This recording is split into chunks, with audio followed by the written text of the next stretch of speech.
Oke. Gimana kabarnya hari ini, Nak? Alhamdulillah.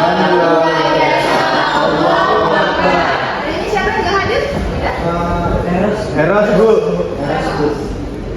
Apa keterangannya? Sakit? Apa ya? Oh ya. Itu cek dulu kehadiran kalian ya. Wih. Baik. Ini Bu, satu suara ya, Nak. Yang sudah besar kan? Selamat Diansa. Oke. Satria Anggara Kakomba. Hadir Ibu. Olivia Dewi Suraya. Ibu. Nabila Nurmaina. Ibu. Nova Elisa. Hadir Ibu. Alkila Ribamira. Hadir Bu. Rizky Fatur Rahman. Hadir. Oke. Cuman Eros ya yang nggak hadir hari ini. Oke. Sebelum Ibu masuk ke materi kita pada hari ini yaitu teks cerita inspiratif. Ibu mau tanya sama kalian semua. Kira-kira ada nggak tokoh, artis ataupun orang-orang yang menginspirasi kalian? Ada nggak? Ada Bu. Kalau Alif siapa? Orang tua tuh. Kenapa tuh? Orang tuanya sangat menginspirasi. Karena orang tua saya ya merupakan contoh bagi diri saya. Karena itu dia menginspirasi bagi saya. Oke, boleh. Fatur, ada tokoh inspirasi? Ada Bu.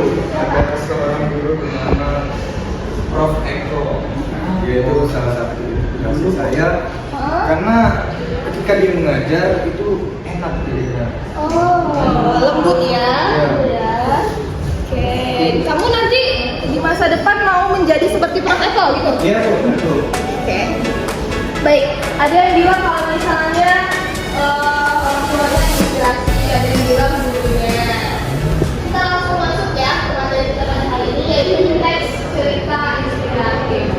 Jadi apa definisi dari teks cerita inspiratif? Kita bisa lihat dulu ya bahwa teks cerita inspiratif ini adalah jenis teks naratif yang bertujuan untuk memberikan pelajaran moral dan motivasi kepada pembacanya.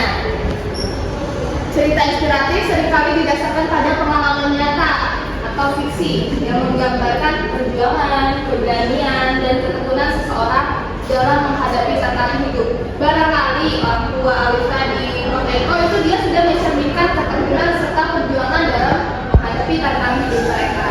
Oke, semuanya harus bisa menyimak lagi ya. Jadi untuk teks cerita inspiratif ini ada 4. Yang pertama ada orientasi. Apa orientasi? Itu ialah enggak, sini dulu ya.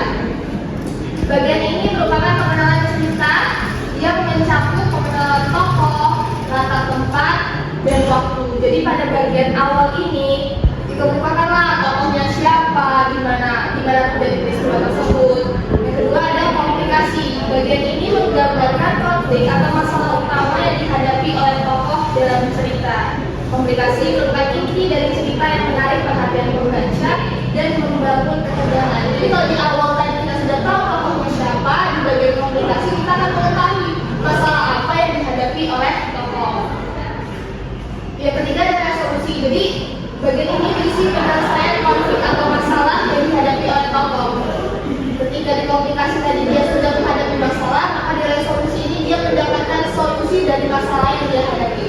Dan terakhir ada reorientasi. Nah, pada bagian ini biasanya diletakkan bagian pesan moral ataupun amanat, ataupun juga kesimpulan dari cerita yang disampaikan.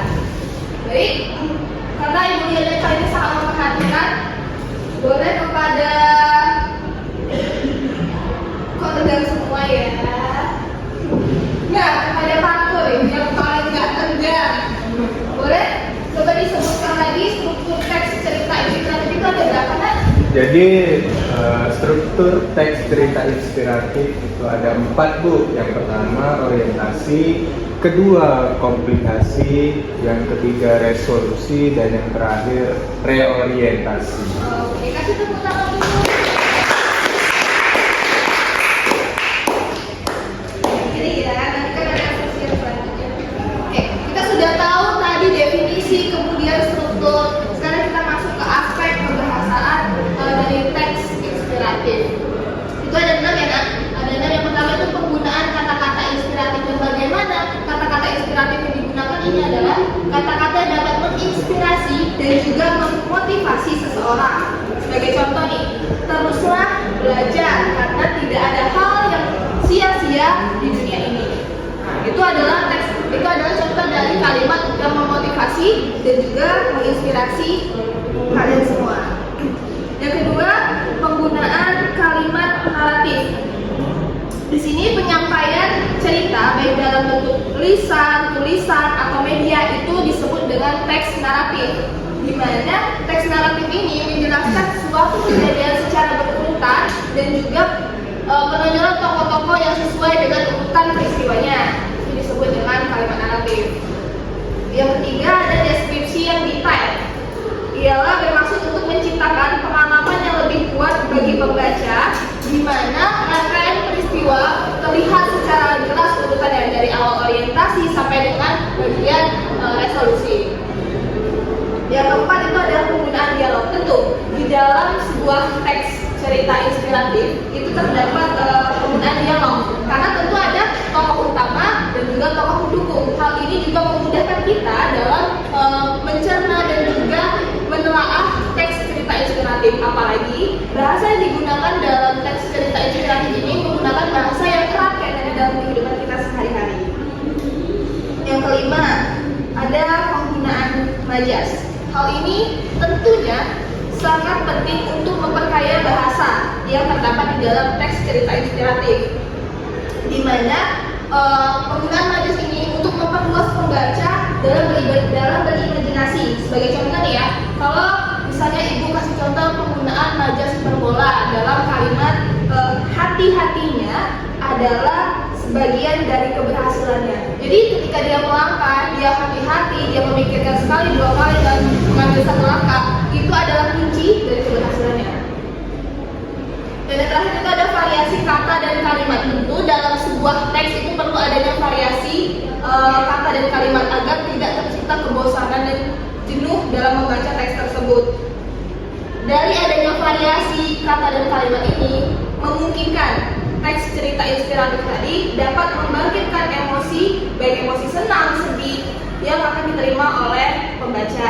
Itu tadi aspek kebahasaan dari teks cerita inspiratif. Kalian materi sudah ibu kasih. Sekarang mau nggak nonton video YouTube mengenai tokoh inspiratif yang sekiranya akan menginspirasi kalian? Mau?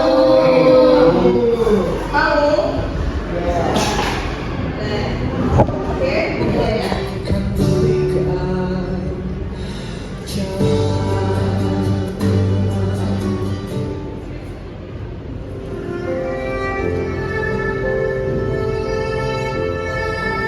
Bagi Abah Andin, gerobak kecil ini adalah segalanya. Tidak cuma sekedar wadah untuk batagor dagangannya, tetapi juga sebagai penopang tubuhnya yang bengkak. Dulu Abah berjualan menggunakan pikulan. Namun usia dan kesehatan pula yang membuat pria parubaya ini tak lagi sanggup memikul. Penyakit rematik yang mulai menjalar ke syaraf dan persendian membuat bagian pinggang kaki sebelah kanan tidak terlalu kuat menopang berat tubuhnya. Iya, baik. Saya dia mana? Buat minta esok dia. Minta karena itu nana supaya sudah repot lagi.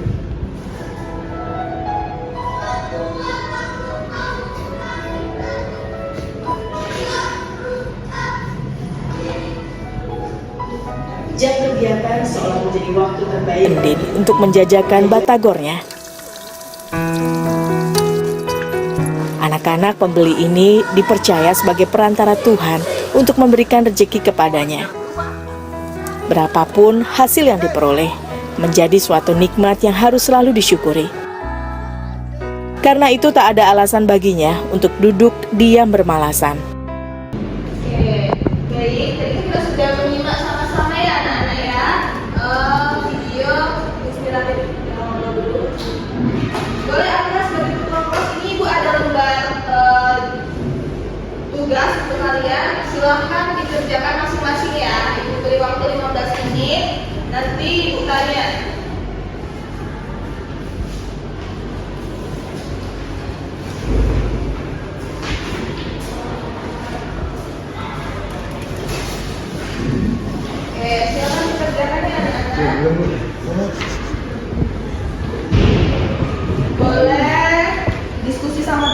sebelahnya.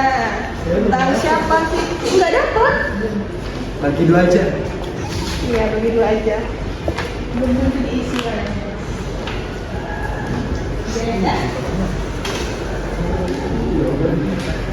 Nanti Ibu tanya sama kalian. Kalian sudah menyimak kan dari awal sampai akhir?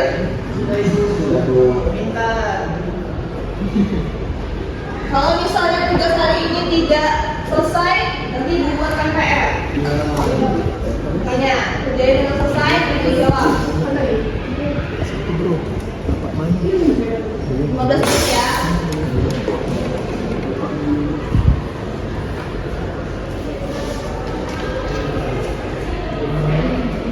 Bangga kerjakan sendiri. Sama, kalau PR-nya habis, ganti yang baru nak.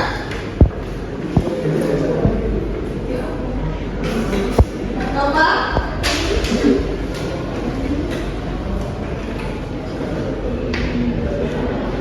Enggak, jangan mulai kanan kiri.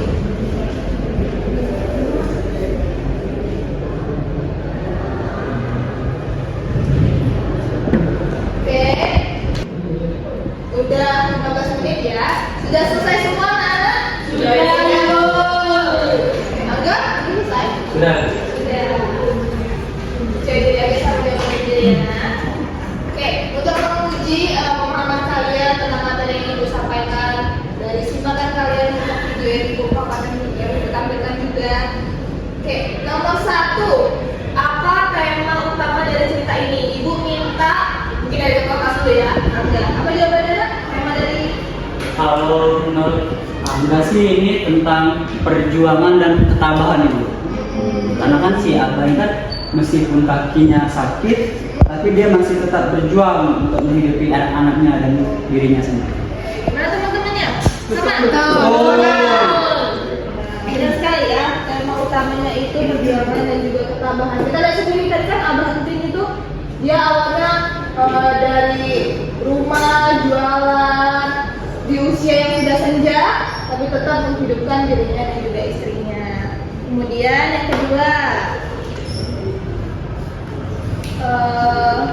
siapa sih tokoh utama dalam cerita ini dan bagaimana perkembangannya? Boleh tadi kan Angga, ini cewek. Saya Ibu. Oh, mau jawab sendiri? Ya boleh, saya boleh. Oke, jadi menurut Nadila Bu, dari video itu tokoh utamanya adalah bernama Abah Entin. Nah, Abah Entin ini awalnya berjualan menggunakan pikulan. Terus habis itu dia jualan menggunakan gerobak. Jadi perkembangannya dari berjualan dari pikulan ke gerobak. Itu aja Bu. Ya, benar sekali.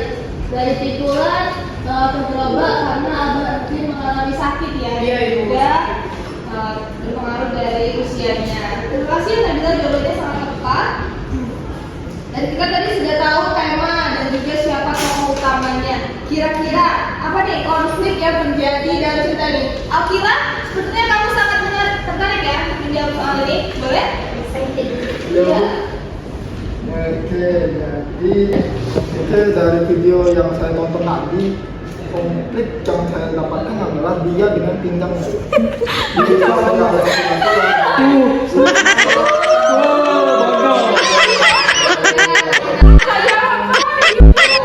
Oke, dan ini salah ya. Ya. Mungkin Alkila kurang menyimak ya video tadi. Boleh dilakukan ke temennya ya. Rama, boleh Rama? Oh, saya. Si Batagor ini tadi, dia itu mempunyai penyakit rematik. Jadi setiap dia bekerja itu dia sakit-sakitan. Apalagi dia harus lari dari Satpol PP. Sangat kasihan ya. Terima kasih. Oh ya. Wah. Ya, gak apa-apa ya, kita pelajaran ya. Akhirnya sudah bagus jawabannya, Anda juga sudah sangat bagus. Terakhir nih, kira-kira apa pesan moral yang dapat kalian ambil dari cerita ini? Boleh? Ada yang mau mengajukan? Ada? ya Bu, Oh, betul? Ayo, Bu. Ya, boleh. Berdasarkan yang saya tonton tadi, saya mencatat pesan moralnya itu kita harus senantiasa bersyukur di atas semua nikmat yang ada, Bu. Nah, selain itu hidup kan terus berjalan dan tidak ada waktu untuk bermalas-malasan. Jadi teruslah kalian bekerja keras. Wah, semoga